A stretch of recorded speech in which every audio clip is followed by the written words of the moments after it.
Halo Cuan Supers, balik lagi bareng saya Daniel Wiguna, Head of Online Trading dari Super Sekuritas. Dan di akhir pekan ini moga-moga Cuan Supers semua bisa mendulang cuan ya. Jadi happy weekend dan juga happy cuan di hari Jumat ini. Karena memang kalau kita lihat marketnya ditutup di zona hijau tadi gitu ya. Jadi moga-moga banyak dari Cuan Supers yang bisa mendulang cuan ya di akhir pekan ini. Udah ada Bro Arvin nih. Halo Bro Arvin, moga-moga cuan selalu ya. Nah, di Instagram Live kita, di Talks kita di akhir pekan ini, kita akan membahas salah satu sektor yang memang masih hot gitu ya dari tahun 2022. Jadi kemarin itu yang hot di 2022 adalah sektor komoditas memang ya. Apakah dan yang menjadi pertanyaan, apakah sektor komoditas ini di tahun 2023 juga masih akan memberikan banyak potensi-potensi cuan tentunya untuk para cuan troopers, dan juga bisa menjadi satu stock pick atau satu pilihan gitu ya bagi cuan troopers untuk bertransaksi. Nah, bedanya sebenarnya apa gitu antara sektor komoditas di tahun sebelumnya di 2022 dan di tahun 2023 ini atau di tahun kelinci air gitu. Apa sih sebenarnya yang membedakan? Ada nggak sih pengaruh Chinese zodiac itu dengan sektor komoditas sebenarnya? Nah, ini akan kita tanyakan langsung bersama dengan founder diskusi investasi Kevin Gilly yang nanti akan saya undang.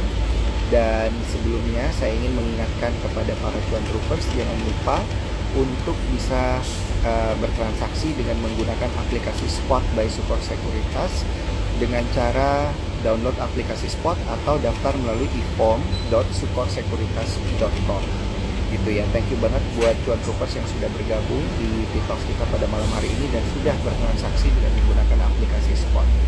Dan langsung aja ini ya, kita undang narasumber kita pada malam hari ini. Dan ada Bro Kevin Billy dari diskusi investasi. Nah, ini pertanyaan jangan lupa ya, cuan troopers nanti masukin aja di kolom question and answer di sini ya. Jadi akan kita bacain pertanyaannya satu persatu gitu ya. Halo malam, cek cek cek. Halo, Halo, Pak Daniel. halo, halo malam, cek. Iya, ini suara saya jelas ya, Bro Kevin ya? Atau Suaranya noise sih banget, noise banget ya? suaranya lumayan jelas, cuma gambarnya agak agak blur kok. Agak blur ya. Oke oke oke. Nggak apa-apa nih. Ada efek sensor dikit nih ke muka saya. Oke, yang oke. penting suaranya, yang penting suaranya jelas dulu. Thank you banget waktunya Yes. Bro Kevin udah mau ngobrol-ngobrol lagi bareng saya. Ya, Dan saya kembali mengenalkan Bro Kevin ini adalah founder diskusi investasi ya, salah satu influencer dari Super Sekuritas juga, salah satu super heroes kita yang kita udah dari tahun lalu ya sering bikin event bareng, bikin acara bareng ya Bro ya, Kevin ya. betul betul kok. Oke, siap. Ini ada Helen nih. Halo Helen, kapan balik Jakarta nih Helen nih? Nanti kita bisa bikin event bareng juga nih. Oke. Ini ada yang nanya nih Bro Kevin nih, belum apa-apa udah ada yang nanya. Civi nggak ikut live Eh, juga katanya. itu sesi khususnya sama Bro Kevin tuh kayaknya tuh. Oke oke oke. Bro Kevin, ini kita langsung ngobrol ke topik kita pada malam hari ini aja yes, terkait kok. dengan sektor komoditas ya di tahun kelinci air. Nah, ini kan kita menghubungkan sektoral sama Chinese zodiaknya gitu. Itu sebenarnya ada hubungannya nggak sih Bro? Ini boleh dijelasin dulu nggak nih buat tutorial nih? Oke. Jadi sebenarnya gini kok. Kemarin aku ada ikut beberapa seminar ya, kebetulan tentang gimana koneksi antara emiten sama Chinese zodiac. Nah, biasanya tuh kita kalau misalkan ngomongin Chinese zodiac memang ada beberapa elemen ya, kayak mungkin ada 5 ya, metal, api, terus tanah, ada kayu, terus ada air gitu ya. Cuma menurut saya ya, memang apakah korelasinya ada? Menurut saya by statistik yes, ada. Cuma kalau misalkan kemarin discuss ya kok ya sama Desi ya tentang apa namanya tentang topiknya kira-kira bagusnya gimana. Cuma yang membedakan dengan tahun sebelumnya adalah ketika kemarin Baik. di tahun 2022 komoditas rally ya kita semua sama-sama tahu penyebabnya apa. Cuma di tahun 2023 ini kelihatannya agak berbeda nih kok.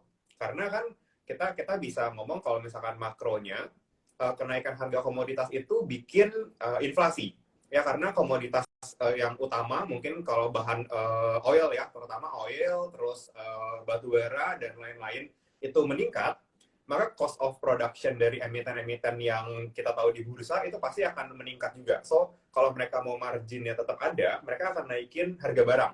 Nah ketika harga barangnya naik terjadilah inflasi gitu kan karena rata-rata di market jadi mahal gitu harganya. Nah, cuma di tahun 2023 ini kan kemarin itu banyak prediksi analis yang bilang kalau misalkan inflasi di Amerika kemarin itu sudah peaking ya, kok ya sudah puncak. Nah, sebenarnya di Indonesia ya nggak terlalu gimana-gimana, inflasinya masih relatif terkendali gitu. Cuma oke lah kita pakai US dan mungkin Eropa sebagai acuan. Dan sama-sama sepakat, kebanyakan dari mereka bilang bahwa inflasi sudah peaking dan sekarang udah mulai turun nih trennya setiap pengumuman inflasi. Nah akhirnya The Fed kan sekarang mulai lebih dovish ya untuk menaikkan suku bunga. Nah sekarang kondisinya berarti kebalikan. Kan dari awal tadi kita udah bahas commodity rally itu menyebabkan inflasi.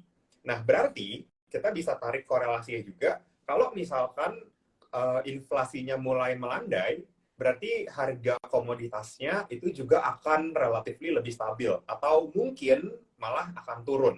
Nah, jadi hubungannya mungkin akan lebih erat dengan makroekonomi dulu nih kok. Kita harus lihat inflasinya. Toh kalau misalkan inflasinya nanti turun, ya udah komoditas ini pun harganya akan relatif lebih stagnan kok. Jadi apakah kalau misalkan teman-teman nanya, ya tadi share di story, jadi buat teman-teman nih kira-kira harus gimana kan? Apakah lagi posisi di atas nyangkut, atau mungkin sekarang lagi baru mau entry gitu ya? Kira-kira lagi bingung nih kalau misalkan lihat gitu. Cuma by overall, menurut saya cukup setuju sama beberapa analis yang research-nya dikeluarin dan reason-nya masuk akal bahwa tahun yang kemarin itu angka inflasi di US yang kemarin itu sudah puncaknya dan akan perlahan-lahan turun yang kemungkinan besar di akhir Q2 atau Q1 ini The Fed sudah mulai akan menahan suku bunga kok. Jadi hubungannya adalah inflasi sudah tidak terlalu tinggi, so komoditi kita juga nggak bisa expect terlalu banyak lagi. Menurutku gitu kok. Oke, benar. Inflasi turun tadi benar ya, ada konsep cost push inflation ya, yang tadi disebutin nama Bro Kevin ya. Jadi ya karena memang biaya-biaya produksi naik, otomatis harga-harga semuanya naik gitu ya. Itu yang dikenal dengan cost push inflation.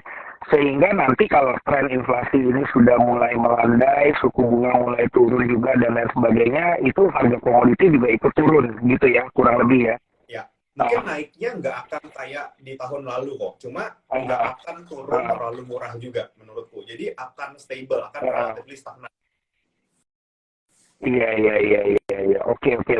Sebelum kita ngobrol lebih jauh ini terkait dengan korelasi antara komoditas dan juga ekonomi makro, saya masih pengen ngulik nih terkait dengan tahun kelinci airnya gitu. Jadi kan komoditas itu kan elemen kan bro ya, kayak misalnya ada metal gitu ya, ada emas juga dan lain sebagainya.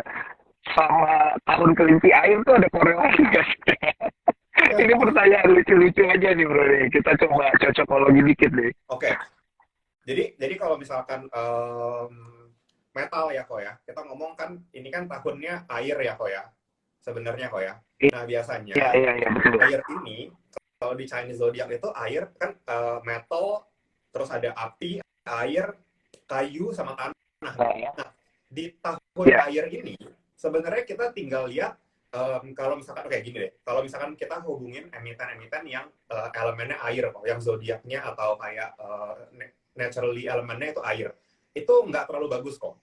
Kenapa? Karena kalau air ketemu sama air itu jadi over kok. Kalau di Chinese zodiac something itu nggak boleh terlalu berlebihan juga. Jadi itu ya so-so lah, tapi nggak terlalu buruk juga. Nah, kalau misalkan kita ngomong komoditas, komoditas itu erat dengan elemen earth sebenarnya, dengan tanah. Nah, tanah ini sebenarnya di tahun kelinci air ini, kalau kita relate sama air, itu sebenarnya di mediocre juga, kok di tengah-tengah. Tidak terlalu bagus, tapi tidak terlalu jelek. Nah, sebaliknya, kalau misalkan kita ngomong api, nah elemen yang berhubungan dengan apa, emiten dengan yang hubungannya sama api, itu bagus kok. Kenapa? Karena api sama air, ini kalau ketemu jadi neutral. Jadi stable, jadi seimbang. Nah, terus kalau kita ngomong lagi, yang bagus itu apalagi yang bagus lumayan itu kayu loh. Elemen-elemen yang related sama kayu itu bagus. Nah, ini kita bilang ada tiernya. Jadi paling bagus itu api, terus yang kedua itu kayu, terus yang di tengah-tengah itu metal sama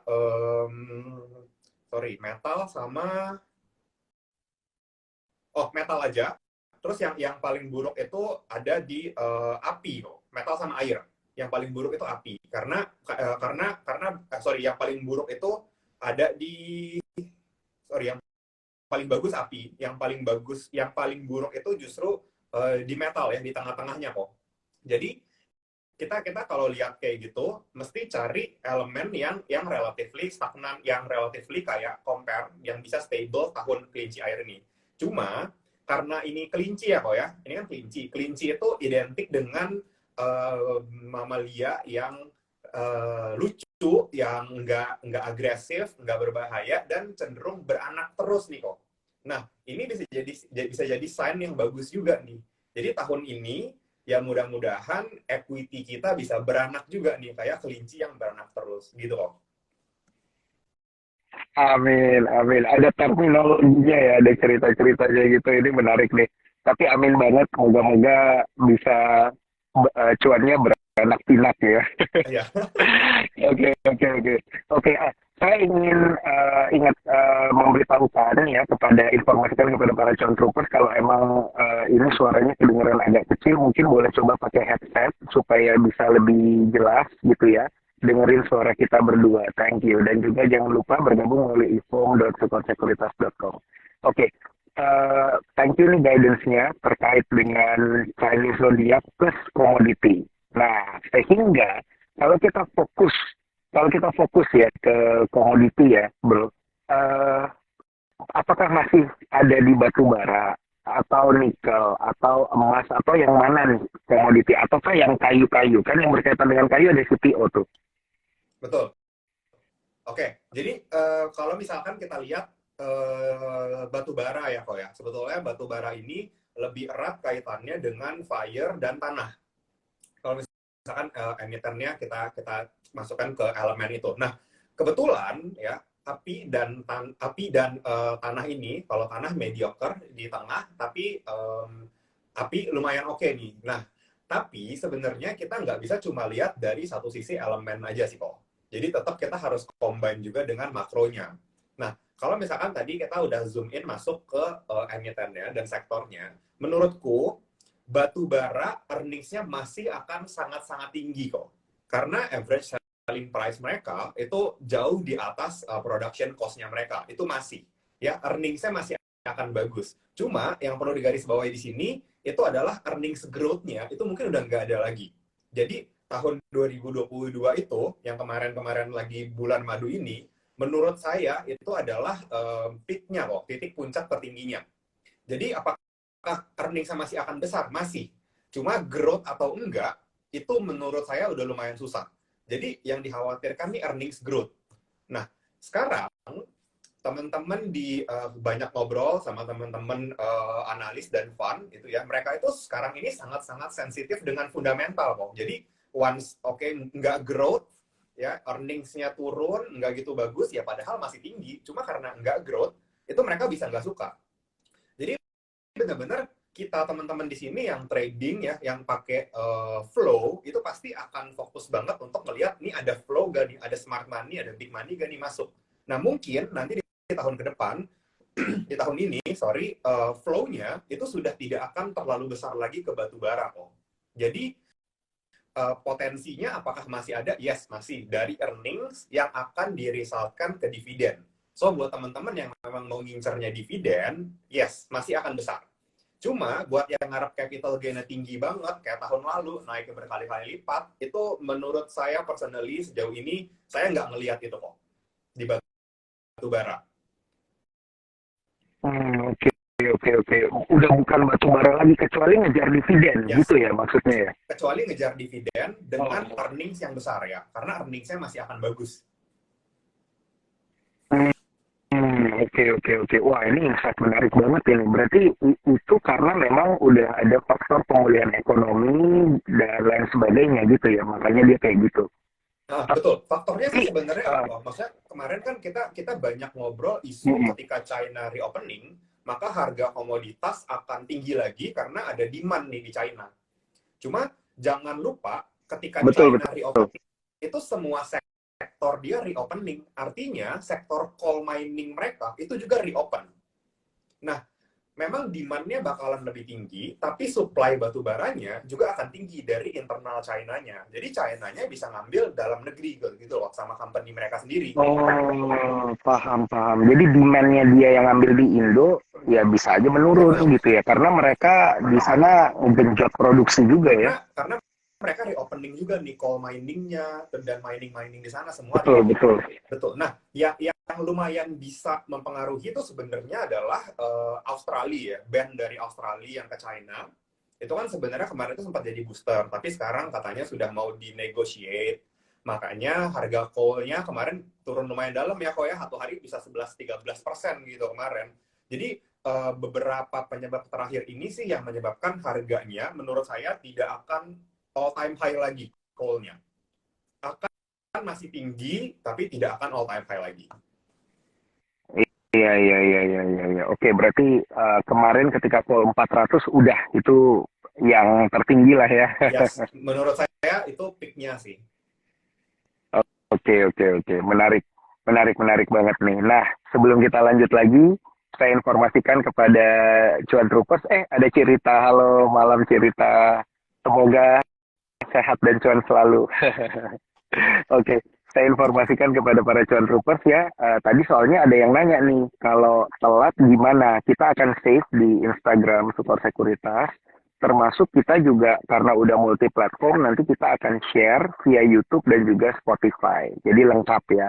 Semuanya, semuanya semua platform bakal kita utilize gitu ya supaya makin banyak. Oh iya nih, minta maaf nih teman-teman Cuan Troopers dan Ci Rita buram karena memang lagi di luar, lagi nggak di dalam ruangan juga gitu ya, sinyalnya emang lagi kurang bagus nih. Happy Cuan Ara semuanya, amin katanya. Oke, bro. Kemudian itu tadi untuk view yang batu bara. Sebelum kita, wah thank you banget nih Cirita, keren banget, super the best. Cirita juga the best, thank you banget. Nah, itu kan tadi batu bara. Saya mau membahas terkait dengan komoditi lain, nikel, emas, CPO dan lain sebagainya. Tapi menarik kalau kita lihat dari sisi makro dulu nih, Bro Kevin. Ini kan kayaknya dari kalau kita sih di Sukor percaya tahun ini adalah tahunnya obligasi, bond year, gitu.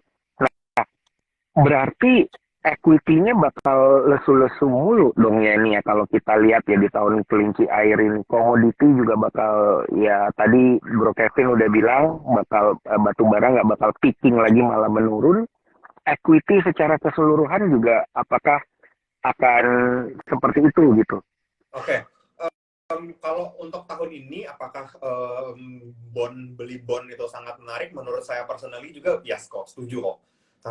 Karena mungkin ya kita bakalan lihat BI naikin suku bunga lagi, kemungkinan satu kali lagi itu adalah puncaknya ya kok ya, puncak, dan ketika itu naik dan obligasi segala surat utang keluar, mungkin itu berada dengan yield yang cukup tinggi ya, sehingga yield yang akan keluar setelah ini itu akan lebih rendah dan bikin harga jual kita punya obligasi akan naik ya, karena harganya lebih premium gitu, karena orang cari yield yang lebih besar.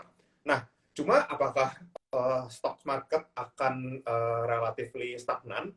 Menurut saya akan lebih sepi kok, ya setuju. Cuma Apakah tidak ada peluang? Menurut saya enggak juga. Masih tetap ada peluang yang bagus juga ya di beberapa emiten.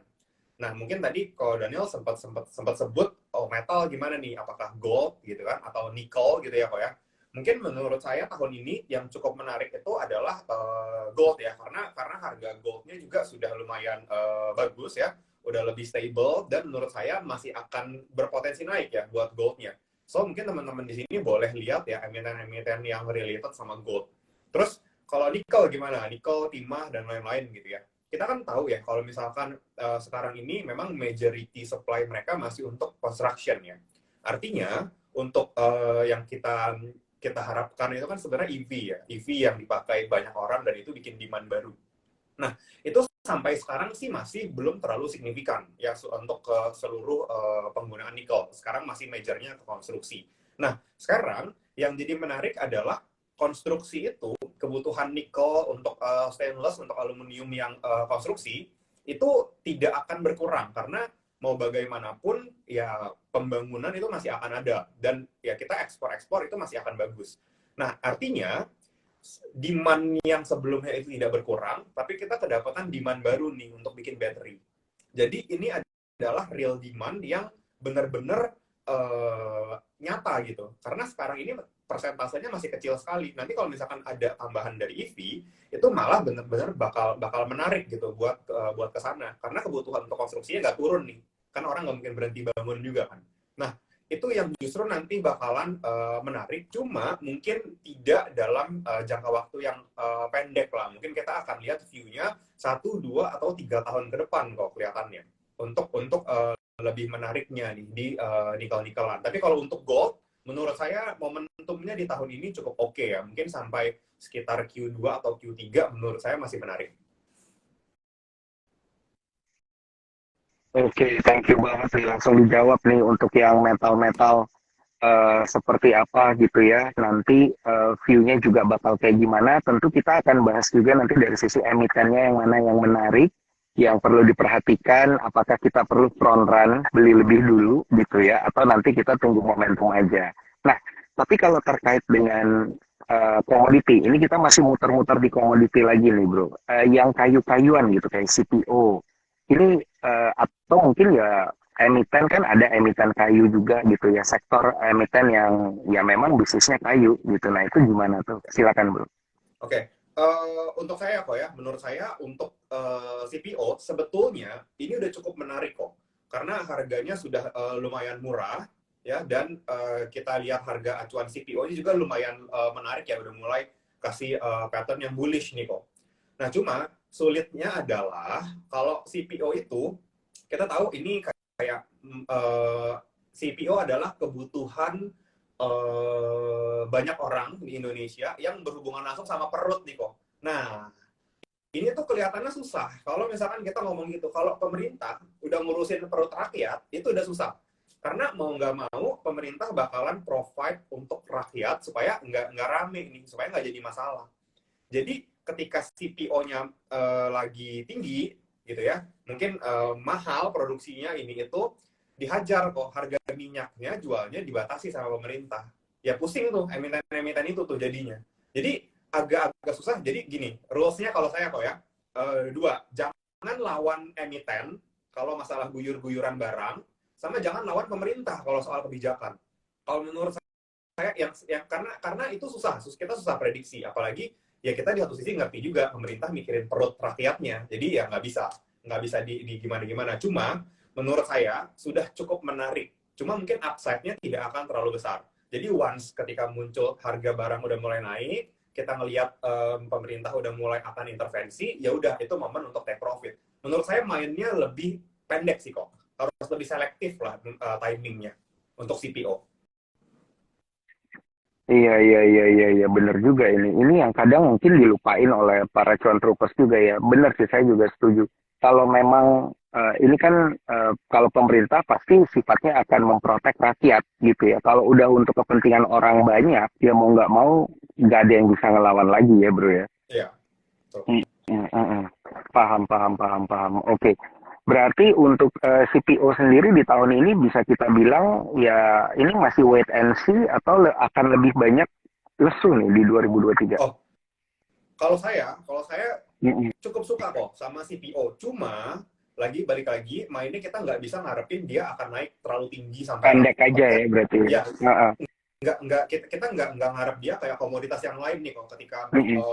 Inco naik tinggi gitu ya dari nikelnya, Antam juga tahun 2021 naik tinggi gitu kan berkali-kali lipat, terus batu bara juga cycle-nya berkali-kali lipat juga. Nah kita nggak bisa ngarepin ini di CPO. Cuma menurut saya kalau untuk cari return 20%, 30% itu bolak-balik menurut saya bisa kok di CPO karena harganya untuk beberapa emiten CPO saat ini udah lumayan menarik kok. Udah di bawah lah. Artinya risknya nggak terlalu besar. Oke, tapi jangan dikasih tahu dulu sekarang ya bro ya, stock picknya.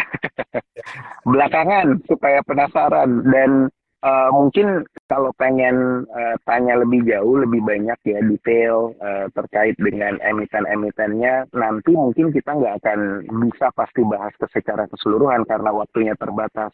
Mungkin nanti bisa bergabung dulu menjadi cuan troopers melalui ipong.sukorsekuritas.com, baru kemudian join ke grupnya diskusi investasi ya. Bisa langsung nge-DM ya bro ya di IG Ya, ya.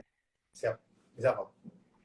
Mantap, mantap. Thank you, Bro Kevin. Nah, sekarang nih, saya pengen tanya, kasih teaser-teaser dikit nih terkait dengan emiten ya di tahun kelinci air.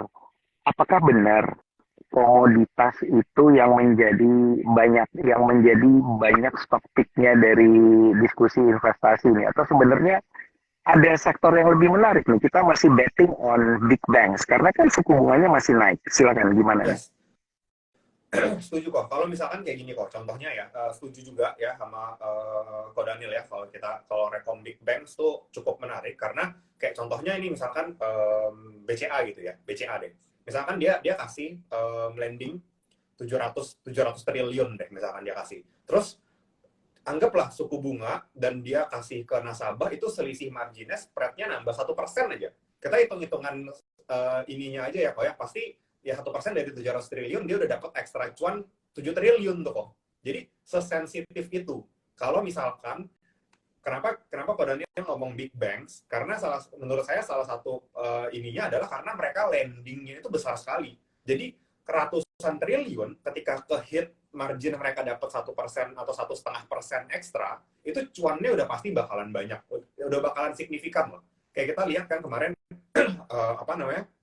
research baru keluar result baru keluar ya di big banks ya, dan rata-rata hasilnya bagus sekali gitu. Jadi itu memang sudah sangat terprediksi ketika suku bunga naik, biaya lending naik, sedangkan mungkin kayak BCA kasih bunganya ke nasabah, ya spreadnya makin besar untuk mereka. Jadi itu akan meningkat kok. Dan kita balik lagi, karena mau nggak mau ketika semua sektor lagi sudah reopening, maka sektor ini tuh rame-rame mereka tetap akan pakai banking juga, dan akhirnya mereka akan lendingnya ke bank juga, gitu kan, nyicilnya ya ke bank juga, ekspansi minjemnya ya ke bank juga, kalau nggak obligasi, ya udah, akhirnya mau nggak mau kita harus sadar bahwa seluruh ekonomi yang berputar ini ya pusatnya tetap masih banking.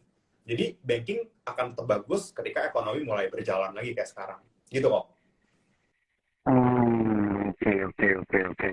Benar ya, berarti masih ada momentum memang untuk big banks ini diakumulasi nih oleh para investor. Ini ada komentar di kolom komen, by BBRI, BMRI katanya belum rilis laporan keuangan. Gimana nih tanggapannya nih Bro Kevin? Kalau untuk big banks, kalau saya tetap top picks-nya adalah BCA kok sebetulnya. Karena by size-nya mereka, gimana mereka dapetin cheap money gitu ya untuk di lending, itu masih belum ada yang bisa ngalahin ya menurut saya so far ya dari kinerja. Cuma apakah big banks yang BUMN ini menarik? Yes, bisa menarik juga. Cuma mungkin fundamentally kalau disuruh pick nomor satu, saya akan pick BCA. Oke. Kalau technical wise gimana nih Bro? BCA masih oke nih? Oke. Kebetulan tadi juga ada rekomendasi BBCA ya hari ini ya. Kebetulan pas kemarin itu kita lihat ada reversal pattern ya di bawah ya, di swing pendeknya itu dia breakout 8.350 ya, kapan handle-nya udah confirm break.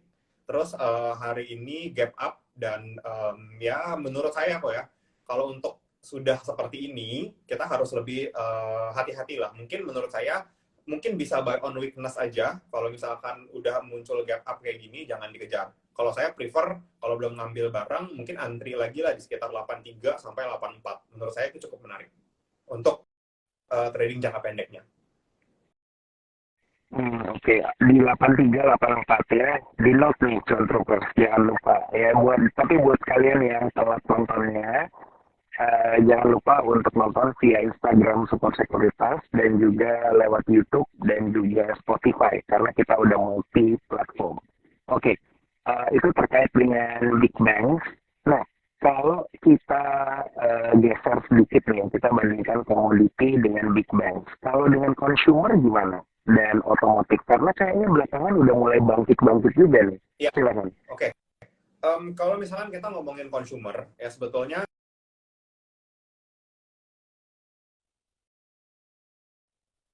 udah naik cukup banyak.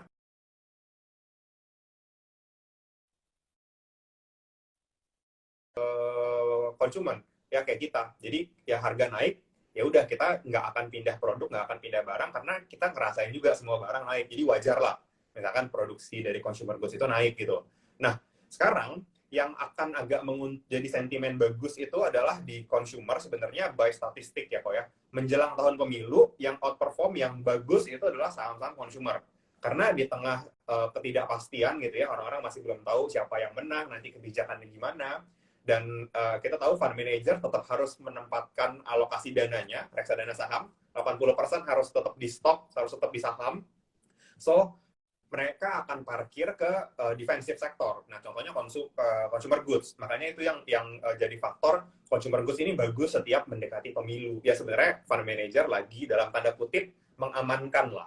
Nah, itu bisa menarik, bisa jadi tambahan flow. Ya by inflow, by kalau kita ngitung flow. Tapi kalau misalkan by fundamental, yang menarik adalah kinerjanya sekarang sudah akan lebih bagus kok. Karena pertama harga jualnya mereka udah bisa dipass on ke konsumen, sama harga soft commodity-nya kok. Kayak mungkin gandum, gula dan lain-lain itu udah mulai lebih stabil. Jadi mereka punya bahan baku, sebenarnya harganya agak sedikit turun produksinya, sedangkan harga di masyarakat ya udah tetap naik aja gitu. Jadi itu yang bikin menarik. Makanya Mayora kemarin kita lihat bagus sekali ya pergerakannya. Cuma ya kita harus lebih selektif juga ya kalau untuk cari consumer goods. Mungkin tetap balik lagi ke fundamental, kira-kira yang mana yang bisa kasih growth lebih besar sih. Oke. Berarti kasusnya itu kemarin kayak ada spread margin gitu ya? Ya, yang memberikan profit growth gitu untuk si emiten-emiten konsumer. Oh, pantas saja. Otomotif juga seperti itu ya, bro ya? Yes, kalau otomotif sebenarnya kita lihat gini, ketika orang-orang Indonesia, orang-orang di seluruh dunia kemarin ini pas pandemi menahan spending, sekarang ini kayak belanjanya tuh cukup gila-gilaan kok. Bahkan mobil aja yang sampai indennya sekian tahun itu udah lunas duluan nih. Jadi kayak emiten-emiten yang related sama otomotif, menurut saya itu akan bagus sekali sih. Nah, sekarang tinggal begini, kapan mereka akan launch EV, siapa duluan, siapa yang paling murah, dan siapa yang paling awet, siapa yang after sales-nya paling bagus, menurut saya itu akan jadi sentimen yang baru bakal bener bikin emiten yang otomotif itu bakal gila-gilaan kok. Karena at that moment, menurut saya ketika tren EV-nya sudah mulai rame dan infrastrukturnya udah memadai, itu bakal ada demand yang besar banget.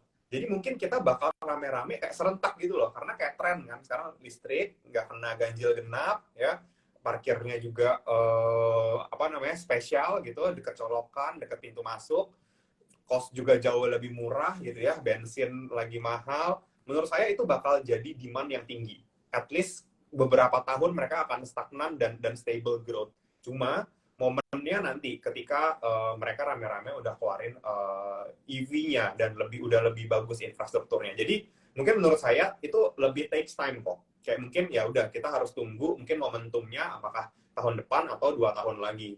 Karena sekarang kalau ngobrol sama teman-teman gitu ya, concern-nya mereka itu masih di infrastrukturnya. khawatirnya nggak bisa dipakai terlalu jauh, ketika di tengah-tengah baterai habis, nggak ada infra yang buat ngecas. Jadi mungkin menarik, cuma mungkin butuh waktu lah, mungkin 1 atau 2 tahun ke depan panennya. Oke, oke. Jadi eh nabung lah ya sistemnya ya kalau buat yang ini ya. Ya. Oke, oke, oke. Ini menarik, menarik, menarik. Nah, mungkin sekarang, oh ini pas banget nih. Saya tadi sebenarnya mau iseng nih nanya emiten yang berkaitan dengan bank ya, bank digital, gitu, bank digital dan juga tekno, gitu. Ini view-nya seperti apa nih, Oke. Bro Kevin? Oke. Menurut saya ini menarik sih kok, menarik. Jadi gini, kalau misalkan kita lihat kemarin BBYB ya, BBYB udah keluarin laporan keuangannya dan surprisingly Yes. bagus ya.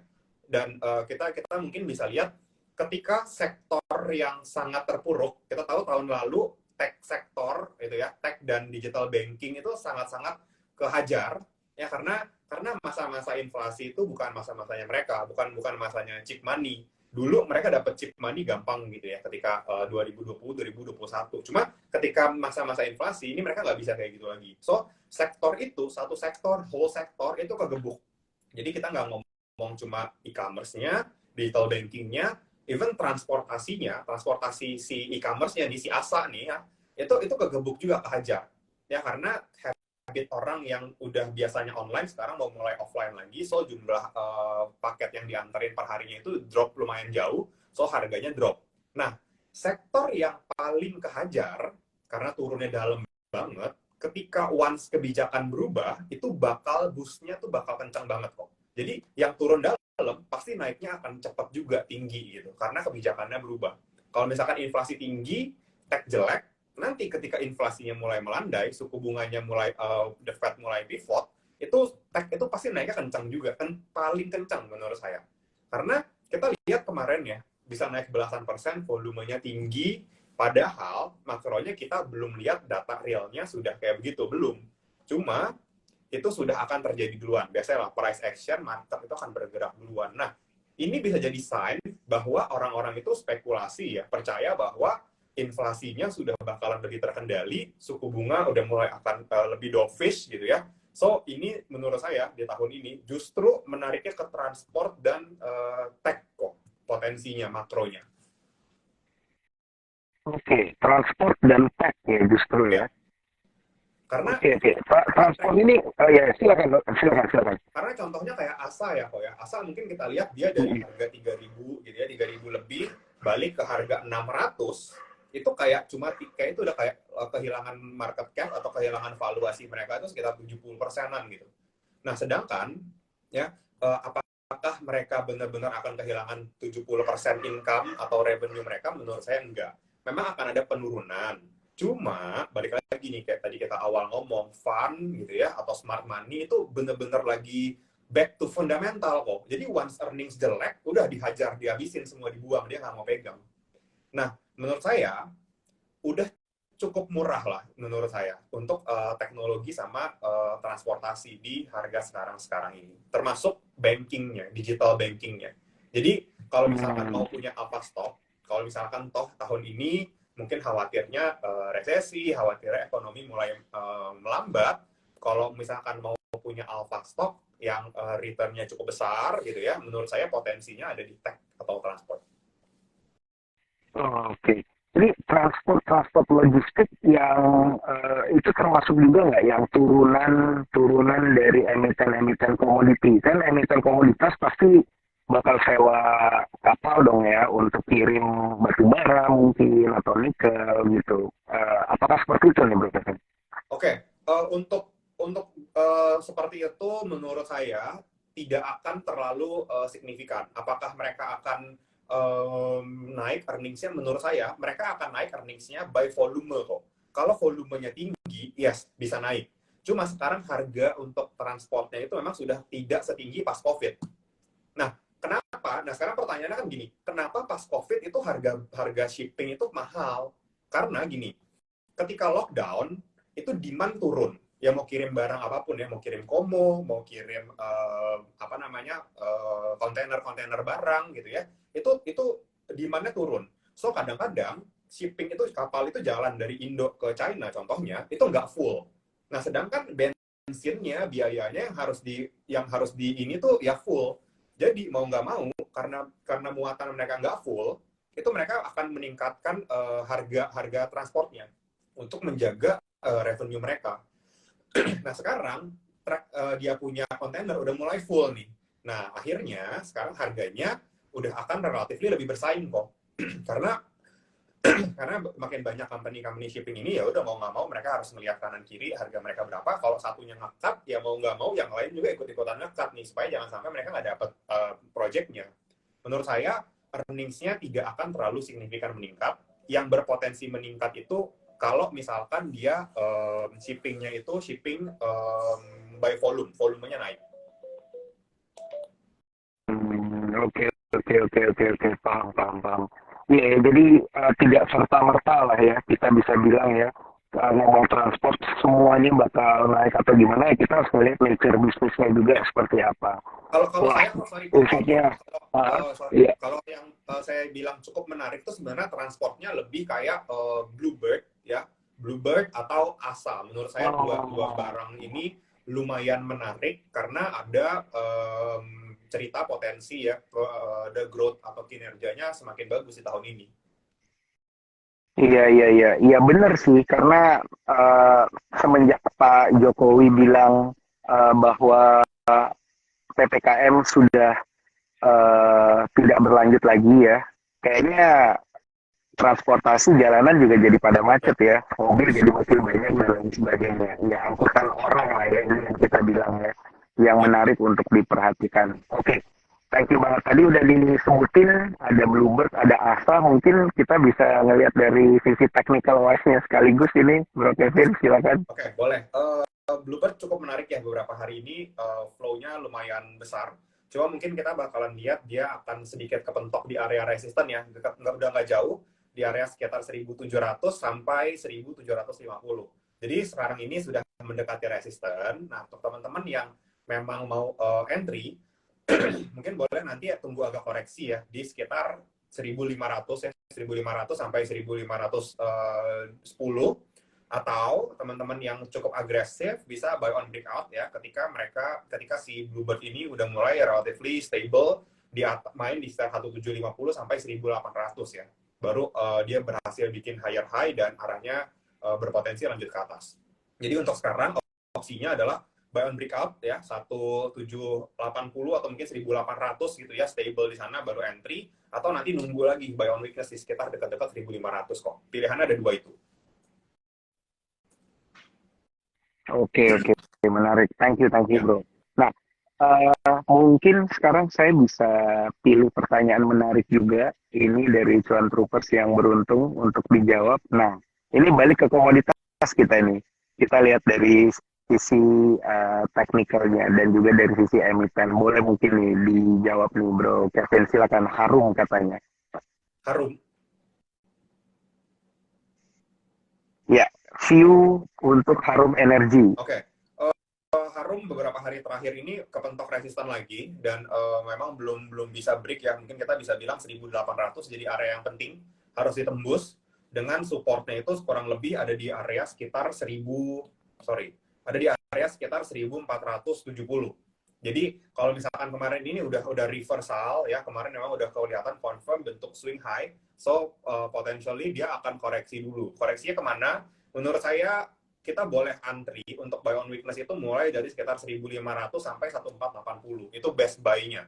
Cuma kalau misalkan udah mau cicil, ya nggak apa-apa, masuk aja mulai dari 1.600, tandain dulu, nanti agak sedikit turun sampai 1.500, dekat-dekat 1.500 boleh nambah lagi. Ya, karena di area sana udah mulai ada kelihatan support yang cukup kuat ya, di dekat-dekat 1.480. Itu yang harus dijaga sih. Cuma by short term, potentially bakal koreksi dulu kalau saya lihat. Oke, mantap. Untuk short term bakal ada koreksi. Nah, ini mumpung udah, oke kita masih ada waktu ya, kurang lebih 10 menitan nih. Saya pengen ngulik-ngulik dari Bro Kevin. Yes. Tadi dari sisi sektoral, sekarang saya mau tanya ke Bro Kevin. Stock picknya sebenarnya ada di sektor mana sih, Bro Kevin? Oke, stock pick-nya kalau Campur atau fokus? oh kalau saya campur sebetulnya, cuma nggak terlalu banyak kok. Mungkin 2 sampai 3 sektor aja. Hmm, ini emang strategi yang sengaja atau yang cocok dijalankan di tahun kelinci air atau gimana nih? Atau memang gaya gaya investment atau trading dari Bro Kevin memang ya cuma ngambil 2 atau 3 aja? Oke, kalau misalkan sebenarnya kalau saya normally itu cukup diversified ya kok ya. Kadang-kadang bisa ada beberapa sektor ya, terutama emiten-emiten yang kadang punya story ya, punya punya corporate action menarik.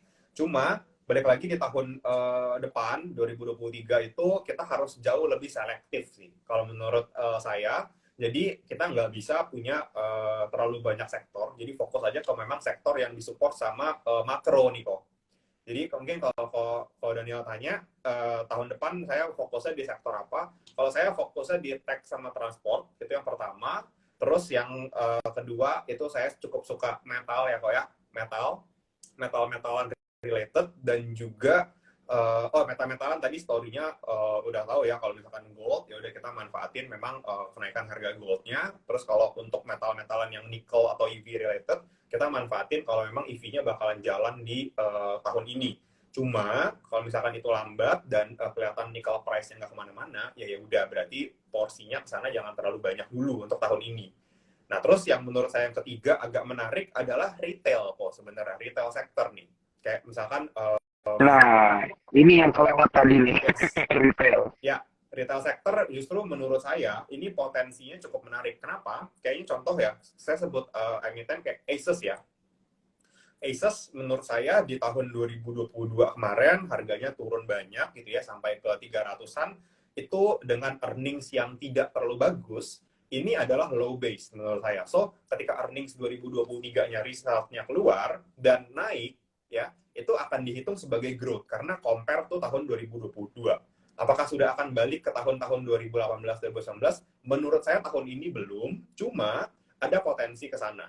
Jadi yang kita cukup suka adalah emiten yang sudah terkoreksi cukup dalam, diskonnya udah banyak gitu ya, tapi ada potensi pembalikan arah secara fundamental. Kayak contoh kita ngobrol tadi Bird gitu ya, Bluebird pas pandemi kena banget, Asa juga barusan kena banget, terus Asus juga kena, Era juga cukup terdiskon ya, turun dari sekitar 600-700, sekarang udah tinggal, kemarin sempat kepala 3 juga, itu menurut saya udah cukup menarik ya, udah cukup terdiskon kok.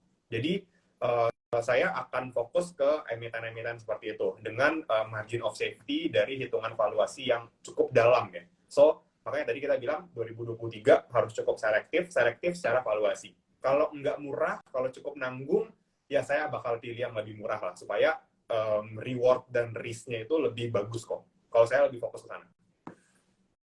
Murah ini fundamental wise atau technical wise? Oh, keduanya kok. Jadi kita ketika dia drop, memang kita nggak akan tangkap dulu, kita biarin dropnya sampai sejauh apa ya. But once technicalnya sudah mulai tanda-tanda reversal, kita sikat, kita entry. Kayak contohnya teman-teman pasti kalau misalkan lihat technicalnya, contoh ya Asa itu ada sign of reversal menurut saya. Terus kita ngomongin si Asus itu juga udah sign of reversal ya, udah nggak bikin lower low gitu ya, sekarang udah mulai bikin higher high. It's a sign of reversal kan, pasti basic technical. So menurut saya ketika sudah cukup murah, kita biarin, kita jangan nangkep pisau jatuh, tapi ketika di bawah dia reversal, itu momen yang bagus untuk entry. Kenapa? Karena saya selalu mikirnya gini,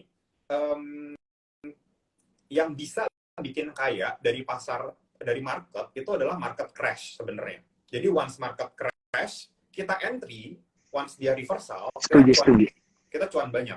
So, nah, kemarin ini adalah market crash untuk saham-saham tech, transport, dan retail. Mungkin untuk bank, untuk komoditi itu bullish, it's a bullish market. Tapi buat di sektor lain, it's a bearish gitu ya. Nah, jadi ini peluang yang sangat-sangat menarik menurut saya kok. Oke. Untuk apa tuh namanya, ini peluang yang sangat baik untuk ngambil momentum ya Ya, sekarang ya justru ya. ya karena Oke oke oke. untuk transport yang kayak tadi kita sebut, untuk retail itu kayak kita ngomong kayak the worst is behind gitu loh. Jadi ya sudah, Hmm. harusnya kemarin itu adalah low base, so sekarang tinggal nunggu flow, perbaikan kinerja, volume juga mulai naik, mulai tinggi, it's a momentum untuk entry. Dan barusan tuh ada yang tulis juga tuh kok, konstruksi kok. Iya, kayak dari Alvin nih, konstruksi properti gimana katanya? Iya, surprisingly sebetulnya untuk konstruksi memang yes, di beberapa hari terakhir ini kelihatan naik ya, flow-nya lumayan bagus. Cuma untuk saya personally, saya tidak terlalu high conviction di kedua sektor ini dibanding sektor yang sebelumnya saya sebutkan. Kenapa? Karena pertama kita bakal deket-deket ke pergantian presiden yang kita nggak tahu apakah nanti kebijakannya akan berlanjut atau enggak.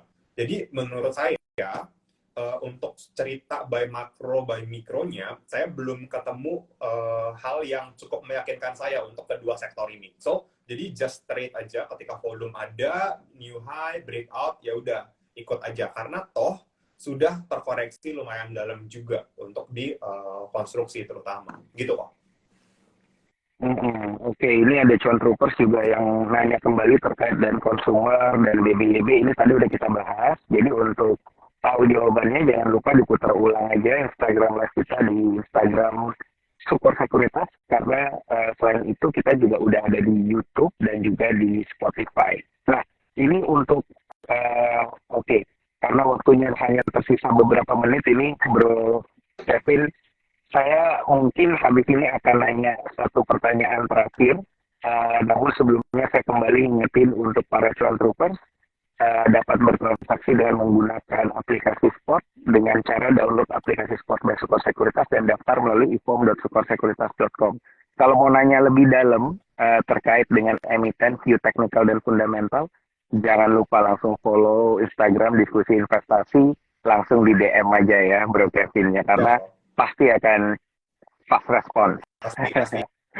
Oke, Bro, Bro Kevin, satu pertanyaan terakhir nih ya. Ini sengaja saya simpan paling belakang Ya, terkait dengan view dari IHSG kita.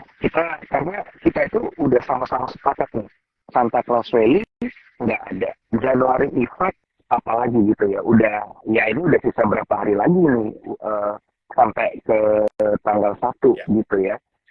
Nah, view-nya diskusi investasi di pekan depan seperti apa nih IHSG kita? Karena di minggu depan kita udah beralih ke bulan kedua. Yes. Oke. Nah, biasanya kok memang kalau misalkan kita menunggu-nunggu sesuatu gitu ya, biasanya malah nggak datang kok. Kayak kita nunggu window dressing nggak datang, gitu kan? Santa Claus Rally nggak datang. Nah, cuma Oke. cuma beberapa hari terakhir ini kok, 2 hari terakhir, kayaknya Santa Claus-nya ketinggalan, telat kok. Jadi Santa Claus-nya baru inflow nih ke IHSG. Kemarin 800 triliun lebih, sekarang juga kurang lebih sama. So, dua hari udah hampir 2 triliun nih.